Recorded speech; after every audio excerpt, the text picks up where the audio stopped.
you have to look like your audience. You're just not doing your job. If we as a news organization don't represent our audience, don't have reporters and producers and executives who mirror kind of our audience, then we're going to miss stuff, and we're going to miss important nuance, and we're going to miss stories, and we're going to miss context, and those are, really the things that define us. So it couldn't be more important that we have executives and producers and correspondents and reporters and people out in the field gathering our news who look like the audience they're pursuing, who can talk to them, and know the stories that are important to them. Yeah. Look, I think you're absolutely right, Mark. I mean, I think that I think you have to look like the country you represent, and I do, and I think that the Latino community makes up about 15% of the total population, and I think that again, there's such a richness of editorial of stories there that exist in our country, and some of which are underrepresented. I think we do a good job. I think everyone in the industry can do a better job, but I think we do a good job in accessing and covering and discussing these issues and these parts of our society that are so crucial. I mean, I think when there's the debate over immigration, when the top political issues of the cycle, we look at the impact. It's not just the policy. We talk to people.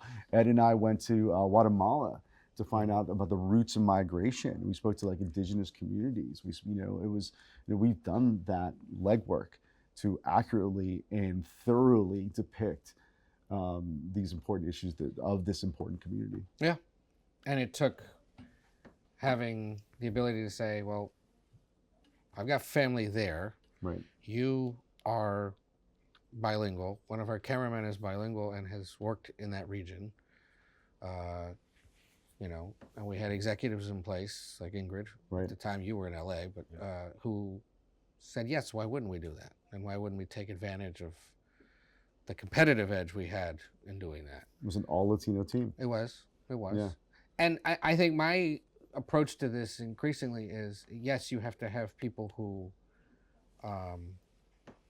represent your audience, who reflect the changing nature of the country, who are aware of people and dates and places that are culturally or politically or news significant that might have been blind spots before. But everyone in the newsroom has an obligation to keep their eyes open for that kind of stuff.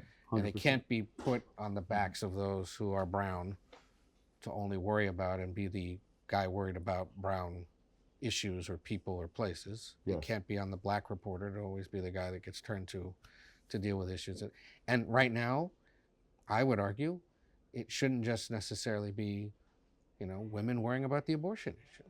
Men too should be asking questions and should be conscious of it and should be thinking about it. So while it's important to have it, there's an obligation on everybody to be aware of it, to be asking the questions, and to become, if not subject matter experts, at least subject matter aware in bigger ways. And so that's, for me, it's like reading constantly, trying to watch different things, trying to talk to different people. It's a lot. Spanish language content. Well, it's not just Spanish language, but it's Spanish language content, but it's also, keeping up in other communities. The Asian community, which is also growing tremendously, is another one you have to worry about.